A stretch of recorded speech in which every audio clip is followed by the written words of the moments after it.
Okay, this is your friendly reminder. This meeting is being recorded. I think, yep, should be recording at this point. There we go. We will make it available on the commission's website, as we've done with all the other ones. I think Eric made a YouTube channel, so they're all available on there. You can go back and watch any one you'd like to. So, okay, let's get started. So what we'll talk about today, I just have a brief update. Have a little bit of delegation agreement updates. We got some new staff on board, which is exciting and awesome, very helpful. I can give you an update on that. We'll talk about the center. Their budget and scope of work was approved by the commission at the May meeting. I'll go over just the services they're planning to provide, and some outlook on the center. A couple of slides on looking forward, what we're working on, and some deadlines and what we're thinking about meeting there with those.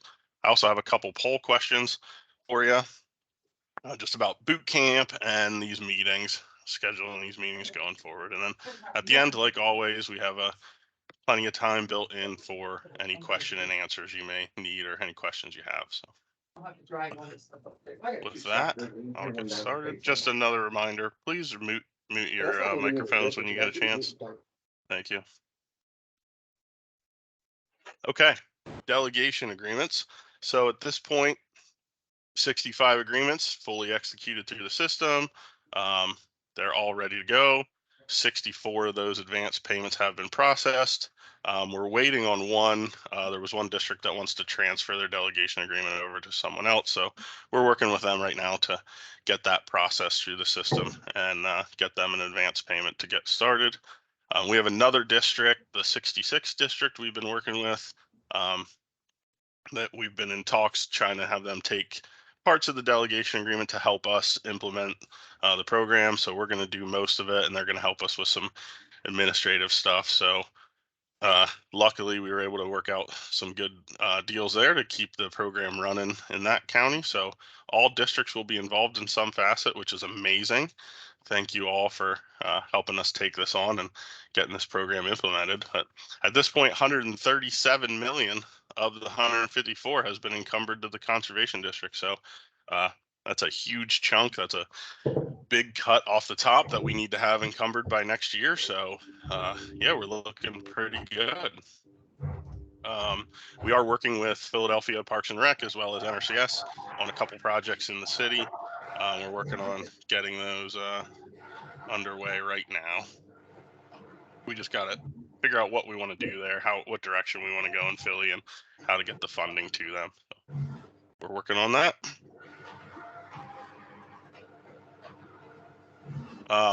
Just a reminder about how money will flow. There's been some questions about this, and I kind of wanted to clarify to make sure everybody was on the same page. So you have received half of your 22-23 allocation at this point, right? We advanced half of that to you. The next advance will take place in about 3 weeks, 2-3 weeks. We'll process that July 1st. We will start processing your next advance payment.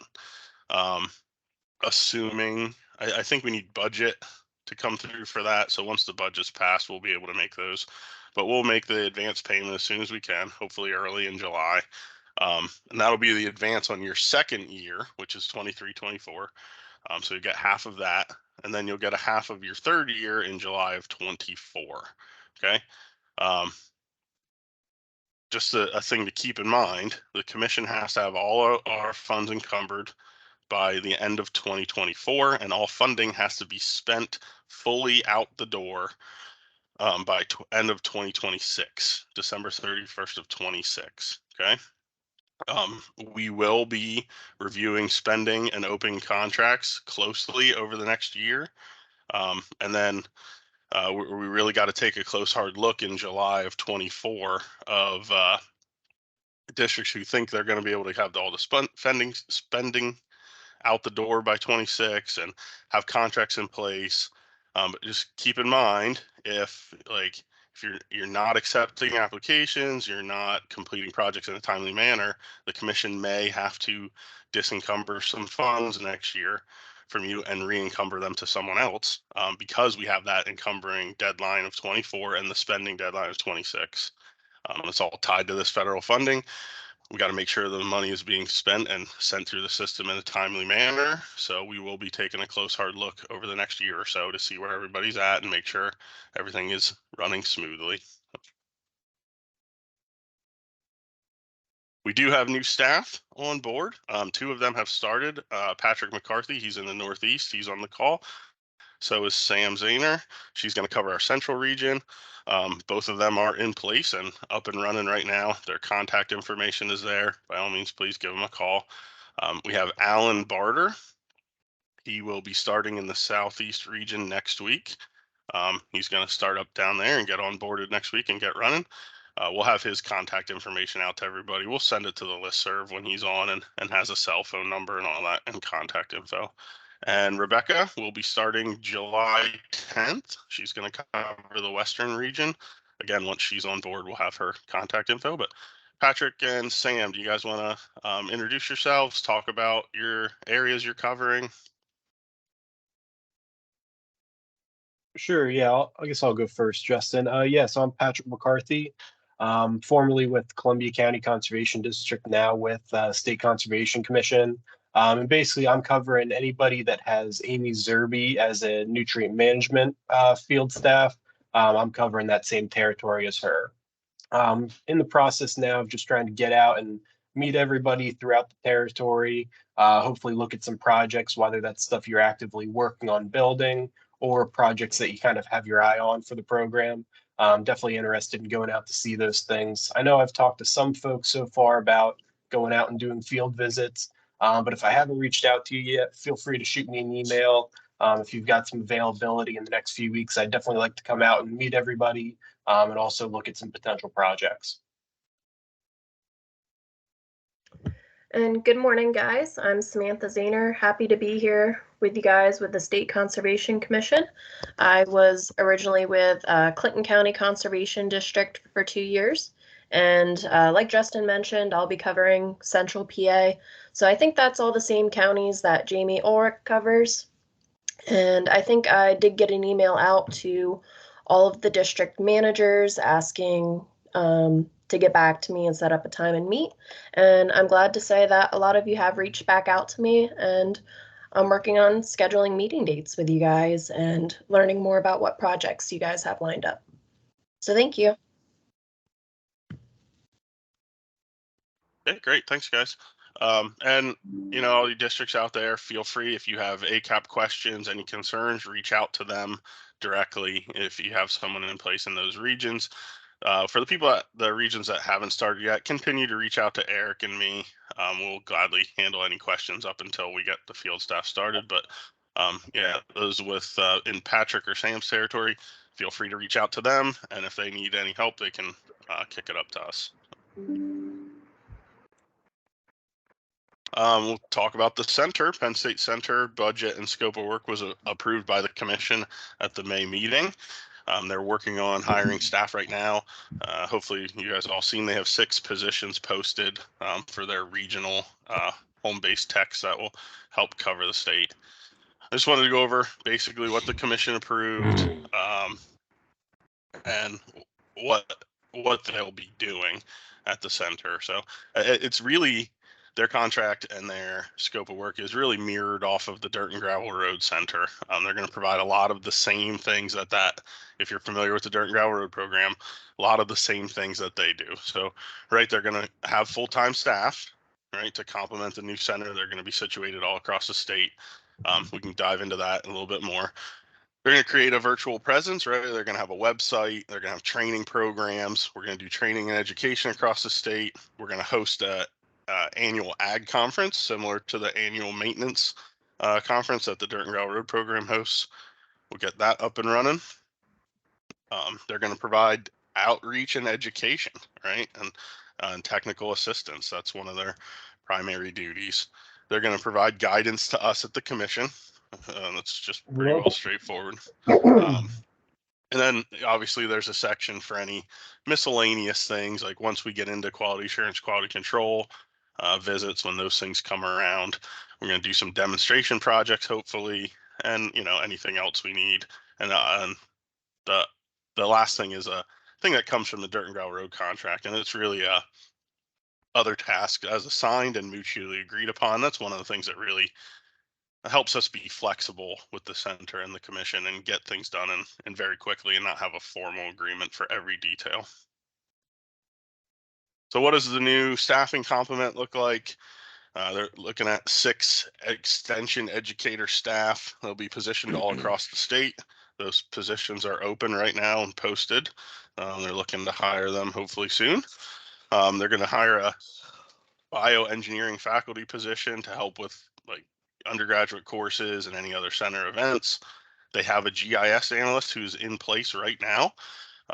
We're actually meeting with them, I think tomorrow, to start shaping out the financial tracker and get that hopefully finished before too long.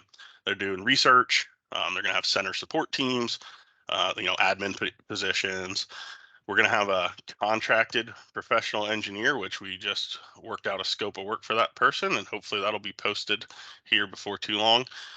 We're hoping, again, to have that PE contracted through the center and really help provide technical assistance across the state and work with what I'll get into and looking forward, our regional engineers that we're looking to hire to really help you guys get plans developed and technical assistance. Obviously, they also contracted a GIS developer to help the analyst. This is the person that really sets up the GIS system. The analyst runs the system and maintains it. The developer is the person we contract with to get it all set up and running. And one of the other more important things, they're going to have an ag outreach team. They call them farmer liaisons. Someone who can, these people speak farmer, hopefully they'll be from a farming background, an ag background that can really go out and help liaison between commission, center, districts, and help communicate with farmers. Like I said, they're going to create a website. This is already up and running. There's some things on that website now that you could reach out to and look for. There's links to some program documents on there. They're going to put together a newsletter. Any admin materials that we get together, we'll put on there. There'll be a help request section, kind of similar to like technical assistance visits from the Dirt Road Center. Any help you would need, you can request it there. And obviously promote the center and any marketing or communication things they need to do through that website.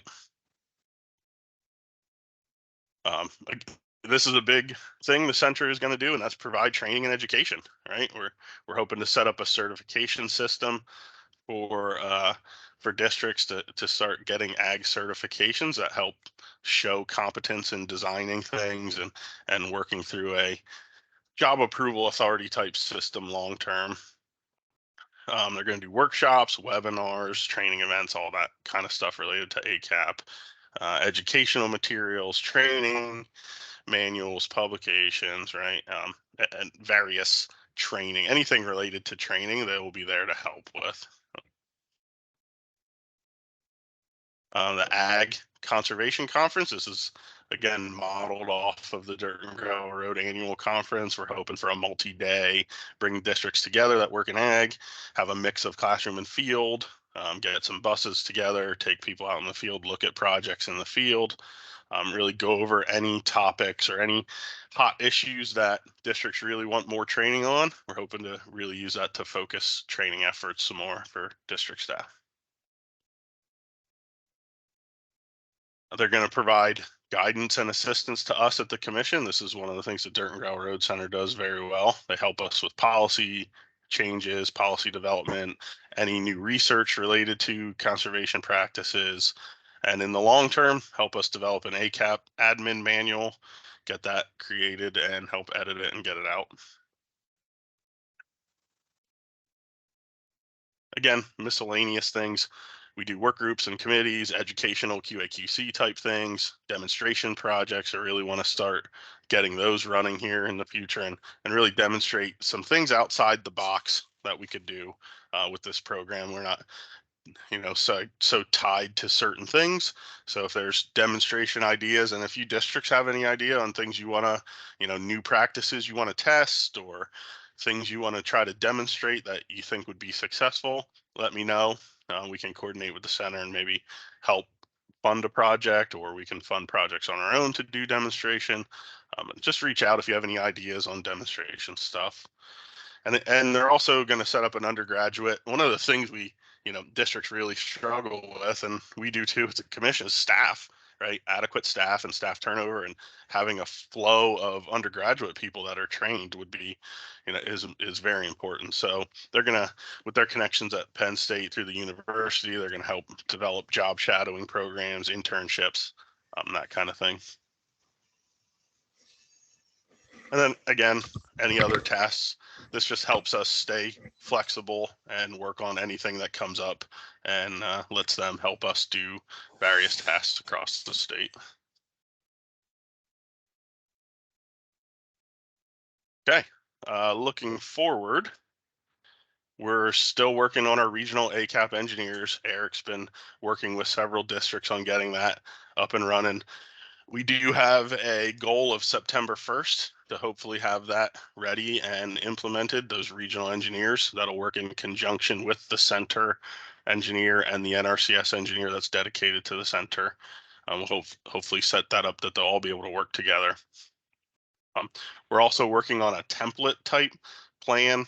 A couple districts reached out about this. We thought it was a great idea. Having, some standard plans that are 3/4 of the way done that then an individual engineer could take and run with. Apparently there's a lot of things that are very similar from plan to plan. And if we develop like a template for different things, it would really help speed up the process. So there's a couple districts Eric's been working with to kind of see that and shuttle that through. The big thing we need to figure out is quarterly reporting. With our financial GIS system not up and running yet, we may have to do some paper reporting next quarter. When we meet in July, excuse me, we come back in July for our next meeting. Eric will have a good update on where we want to go with reporting and how to have that all situated for next quarter. Like I said, the financial quarterly report system is being developed right now. It's going to mirror the dirt and gravel road quarterly reports so that you can track finances, get reimbursed. Should do all that stuff automatically through that system. So stay tuned for that. Hopefully we can get that running and make everyone's lives a little easier. I do have some poll questions. See if I can figure this out. The first question. Can you guys see the poll? Did it show up? Yep, Anybody it's let there. me know? Awesome. Yeah, So it's there. Yep. thank you. So what we're looking at, Tim Peters and I were discussing yesterday boot camp needs for 2024. We're just curious how many staff you would foresee needing boot camp training next year, so we can really start to plan out how many of those boot camps we should hold. You have, I guess I didn't pick 0 as an option. Probably should have added that, but if you have staff, let us know how many you think you would need training next year going to boot camp.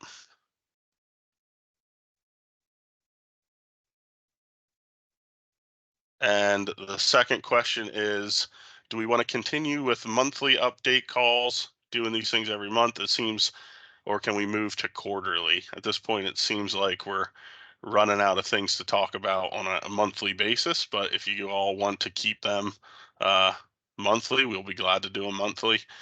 But if you want to switch to quarterly, we can do that too. Or if you have any other ideas, let me know. You can email me or put it in the chat. Okay.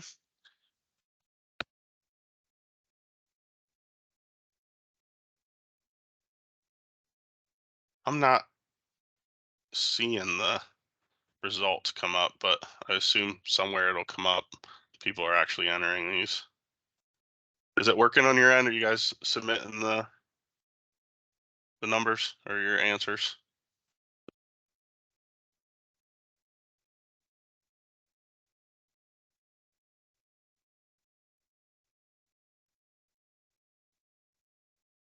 Not working. Yes, just submitted.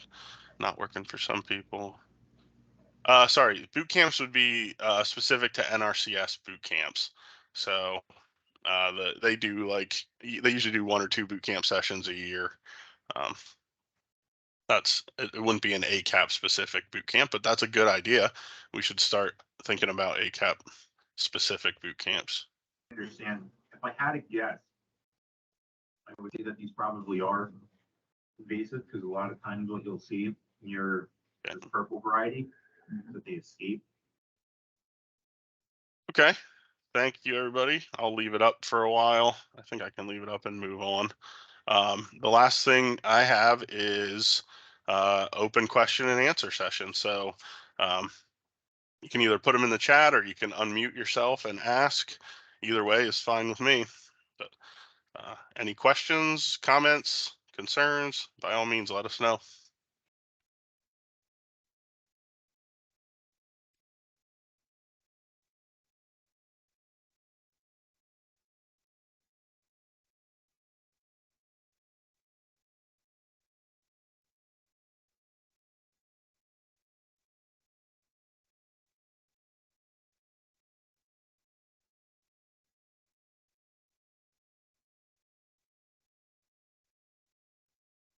Okay, looks like the first question is, could you describe the tasks of the regional engineers? Will there be engineering assistance available for all counties for ACAP practices or only for those NRCS ACAP combined projects? So the regional engineers will be available for ACAP only practices, right? They will be funded through the commission with ACAP. Their primary duty is ACAP projects. Now, the plan is to house them in certain counties, but they'll cover a regional area, right? So if we have the budget, we're hoping to hire 6. We'll have them situated across the state, and then each one will have a set number of counties to cover, right? And we haven't really set up like how they prioritize their time yet. We're working through that as we speak, but the goal is to have them be equitably shared across the counties. Now I know, say there's 6 of them, that's 10 counties per person, give or take. That's a lot of counties to cover for each regional engineer. So you might not be able to get all of your contracts through them and all your projects designed and implemented by them because they only got so much time. There's only so many people we can pay. So just keep that in mind as we build this out. They will be there and available as they can in their workflow, but there may come a time when they're just like swamped and overloaded with plans. So we'll have to look at that as we're going and see what funding's available. And if we have enough money, maybe we can add more. If they have too much workload, we'll have to figure out how to work through that as it goes. This is brand new, right? We're just getting this started. So bear with us as we set it up.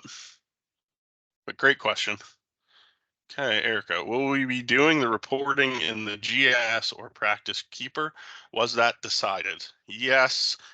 So in the short term, we are gonna do, and this is how Doug presented it to the commission. We're gonna start with Practice Keeper for projects, and financial quarterly report data is gonna have to go in the new ACAP GIS.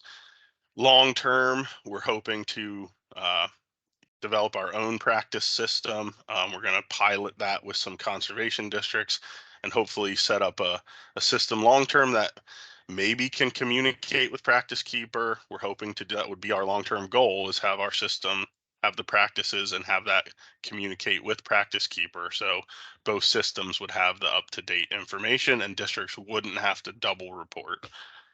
But in the short term, we're going to have to do practices in Practice Keeper, financial stuff in the new GIS system. So, thank you.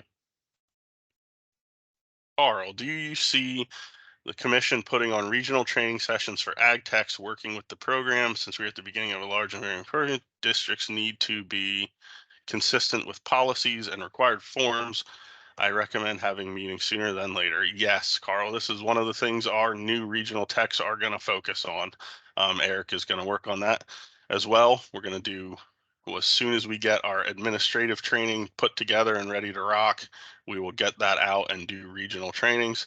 I was thinking kind of do one in like one big one in State College and then branch out and do regional trainings from there. But if you have any ideas on how to do that, we'd be all more than happy to talk that out with you. So thanks, Carl. Good point. And I agree 100%. It's very important. Okay. Any more questions? Thanks so far. Those are all great questions.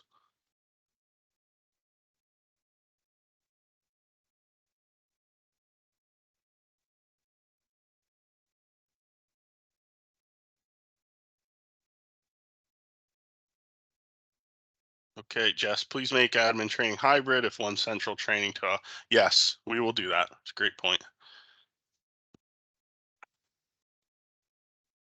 Lori, can we use Facebook for sunshine notices for advisory board meetings? Oh, I don't know.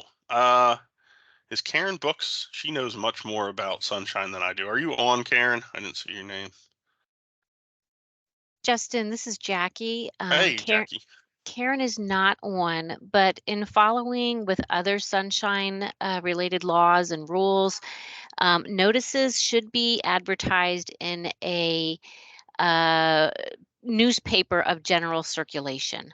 You can include Facebook, but in order to follow those rules, you know, these types of meeting notices should be done in a newspaper of general circulation where the meeting is to occur.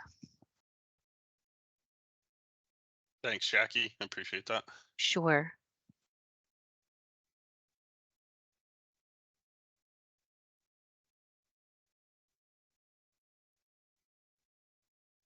I'm used to a good hour of questions from these meetings, so I guess it's a good sign. Questions are slowing down. There's not nearly as many or as quick, so um, I think that's a good thing. I'll look at the poll questions. We'll see about moving it to monthly or quarterly. We are planning one in July. We want to talk about reporting and getting that hashed out. Hopefully we'll do that beginning of July. We'll get that meeting notice out. We do have a lot on our plate before July, so we'll hope to do that and get that out to you in July. If you, again, like we talked about last time, if you need money, please let us know, reach out to us. We'll work with you to get reimbursed before the system is up and running or before we really start about quarterly reporting. So we can work with you to get money. Okay, has it been determined if we can advertise for a contractor's list once a year versus advertising each project? So if you're doing projects over $250,000 of ACAP funds, you will need to advertise those by project.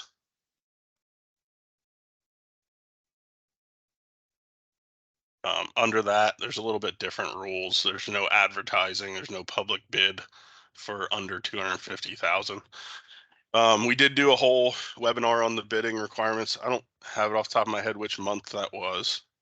But if you look on our website, it should be on there. Is there any plan for a dedicated permit review at the center? Oh, good question, Chris.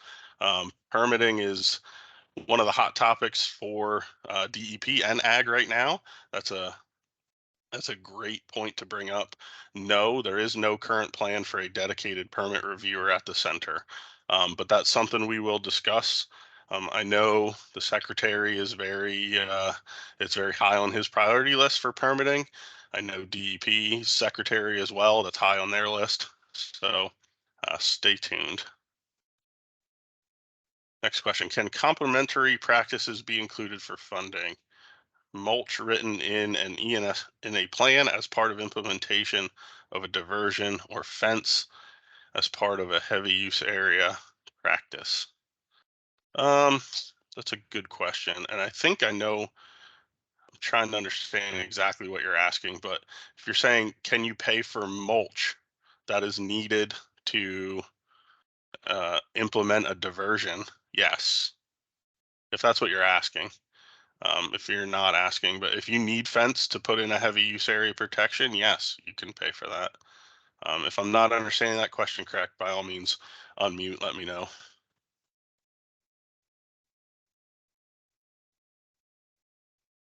Kate, did we receive clarification on prevailing wage as it's related to piecemealing? Like if NRCS did a whole design, but the farmer wants to pay ACAP for certain pieces. Yes. So if you're using $25,000 or more of ACAP funds on a project that has labor, contracted labor, it has to be paid prevailing wage. So, you know, if that project's over 25 grand and you're going to pay any portion of it with ACAP funds, they have to use prevailing wage rules. Okay. I thought 250 requirement was the total project cost, not a cap contribution. Correct. Sorry, that is not total project cost. 250,000 for bidding. If when you're talking the bidding requirements, that's just ACAP funds. Okay.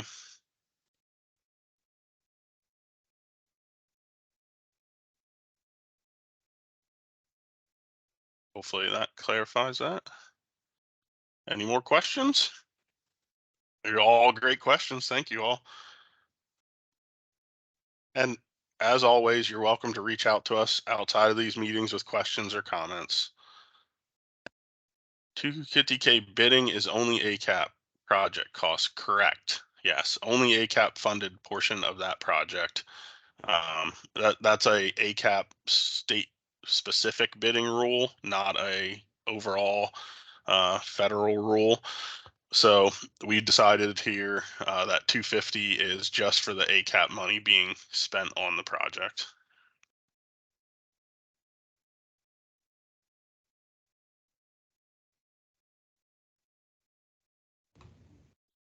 Hey, Justin, I have my hand up. Is it okay to verbally ask a question?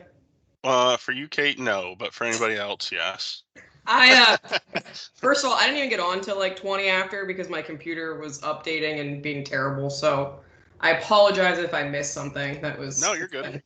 It's been a Wednesday. Sure. So I was asking about the ACAP stuff and the 25,000. So if we had a project that NRCS did like fencing and a heavy use area and a grazing system and a watering system, and they did this whole comprehensive design, and we're looking at like $300,000. The farmer has a cost share for that. The farmer plans to do all of the work except for the concrete work. But total, his out of pocket is going to be whatever it is, like 40 or 45,000, and he's interested in getting ACAP money. Do you have guidance on how to piece out like which pieces are going to be paid for through ACAP, or do you know what I'm saying? So you want to take like a big overarching project, pull out one piece and fund it with ACAP. Right. Is that what you're thinking? Yeah. This is like a labor and industry question. There are ways to do separate, distinct practices, but it's complicated and it's hard to understand all the nuance. So the best way to do that is to talk with Brian. We've done it a couple times with some separate districts, and some of them have been separate practices, but most of those are on like separate parcels, they call them. But there may be a way to like argue a diversion is a separate, distinct project than a heavy use area, for instance. And that's something we should discuss with, if you really want to try to go down that road and not do prevailing wage, we should really discuss that with labor and industry just to make sure everybody's on the up and up. And there's no way to just like pay the farmer a portion of money towards his contribution to the equip stuff. Like if his out of pocket is expected to be 45 and then he ends up with 45 out of pocket, we couldn't say, like, he couldn't ask us for 20 to like chip towards his out of pocket expenses. Yeah, he could, but you're still paying prevailing wage on the whole project. because it's all based on the total project value, not on what you're paying them. And the total project prevailing value wage. over, even though Yep. NRCS doesn't have to pay prevailing wage. Correct. Okay. I think that was a workaround to the question that I really had. Yeah. So, okay, thank you. Yeah, no problem. All right, Josh. So if 250 ACAP funds, they do not need sealed bids and can use whatever contract they want. So there are rules for under 250,000. I believe it's 3. They have to get 3 written quotes, but they're not sealed bids. And I think that starts. God, I'm going off memory here. 10,000. I could probably look that up here pretty quick. Give me 1 second.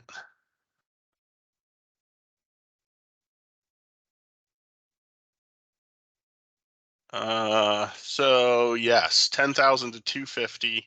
You have to obtain documented price or rate quotes from a reasonable number of sources. We said a reasonable number of sources is 3.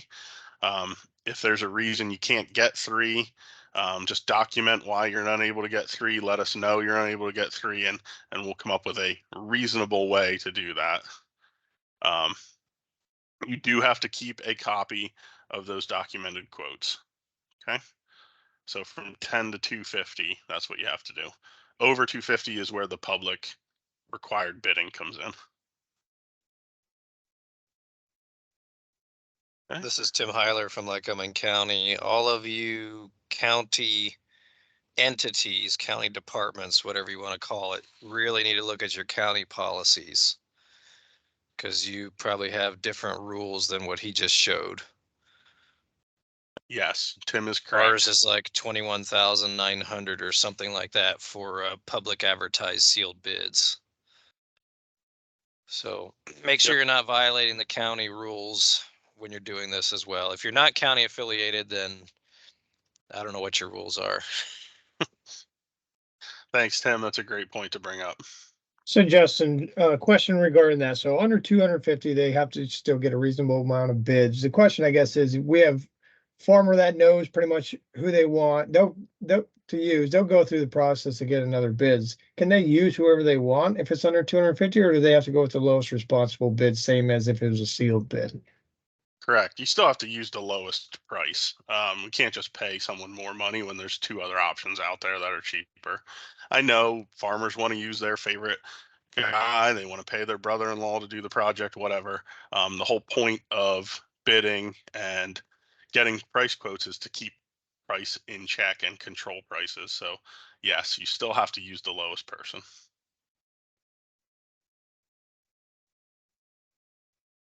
Yes, I believe we were told that state policy trumped county policy.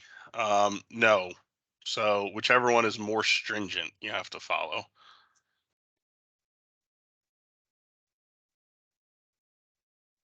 Justin, can you hear me? Yeah, go ahead, Jess. Oh, cool. All right. So I did talk to our county solicitor about this in case this would help anybody else. Even though our county policy is stricter than this ACAP policy, we agreed with the county that we didn't have to follow the county bidding protocol because the state, this is a specific state grant program that outlined its own parameters.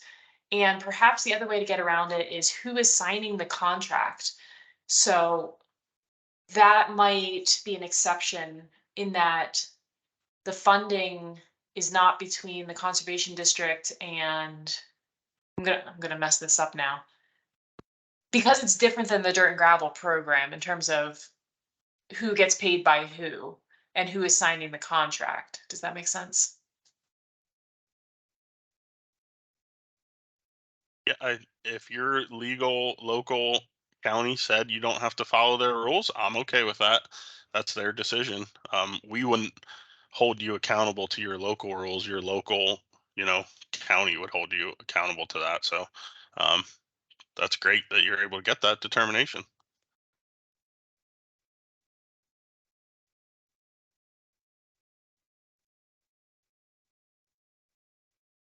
Carl, yeah, go ahead. I see you got your hand up. So a little bit of clarification on the under 250,000. So you're saying We have a policy right now where if it's over our county, we have a county policy we got to follow. So anything has over 22,000 has to be bid and a sealed bid. So our policy currently allows us, a farmer, to choose any contractor if it's less than 250, but the cost sharing is based on the lowest bid. So what I think I heard you say is we must go with the lowest bidder, even if it's less than 250. Is that correct?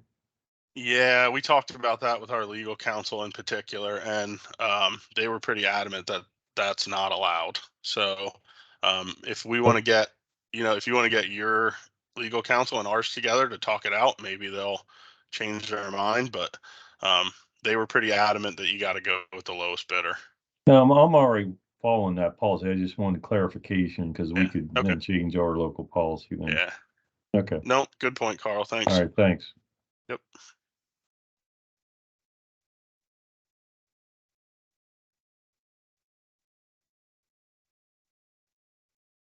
All right. Well, thanks everybody. Oh, there we go. Got another one. Abby, go ahead. Hey, sorry, I know you're trying to shut it down. No, you're I good. have I have a question. I'm working with a producer who's like interested in ACAP, but he's very much afraid of the lowest bid deal. What happens if you go through the procedure, and what happens is another contractor different than the one that he hopes to use comes in lower? Can you then back out of that and decide that he no longer wants to go through ACAP? Or by going through the bidding process, are you then required to continue through with the project using one of those folks who put in a bid? No, it's up to him to hire a contractor and choose based on the bids. He can't choose the contractor he wants, but he can choose to go forward with a project or not. Okay. If he doesn't get a bid from the person he wants and he doesn't feel comfortable going forward with doing the project, that's entirely up to him. I know there's a lot of work that goes into it before then, and that would Right. suck. But there are some like provisions for responsible contractor, and I'll be honest, I'm not 100% sure how you go down that route on saying a contractor isn't a responsible bidder. I think there needs to be like demonstrated instances or something, but that would be something to talk out with your legal counsel or have figured out before going into it. If they think there's like a someone who will bid that isn't a good contractor, you may be able to go down that route. Okay. All right. That sounds good. But Yeah. by going through the bidding process, I mean, I do realize it's a lot of work, but by going through the bidding process, you're not tied to continuing through Nope, you can using. say Okay. it's up to the Okay. farmer to say I'm not accepting any of these bids. Okay. They could come in, bids could come in at 3 times the cost of what you're estimating. They're not forced to go through with that. Okay. All right. Yeah. Sounds good. Thank you. Yeah, no problem.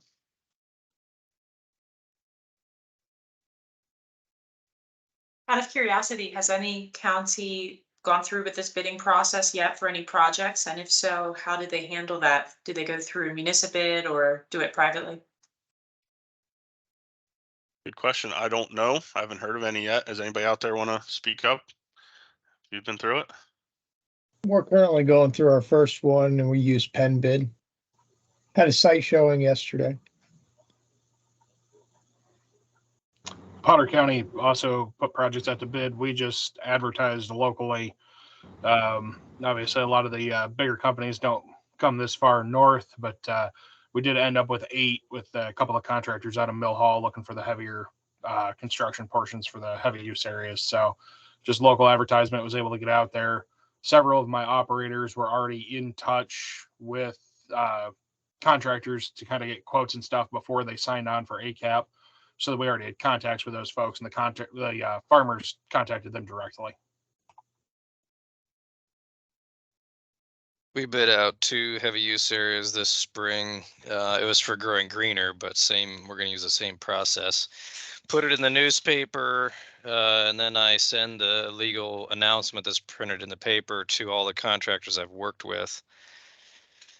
I only got 2 out of the paper.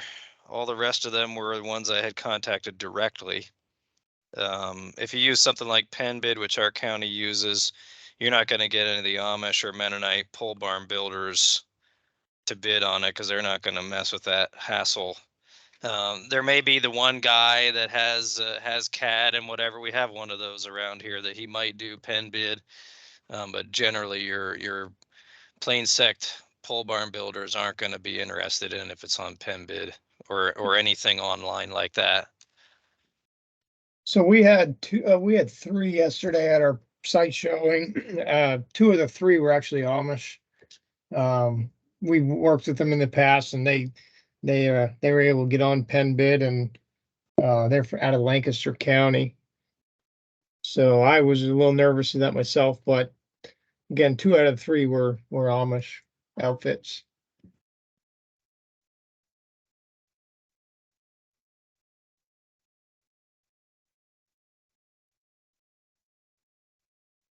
Great.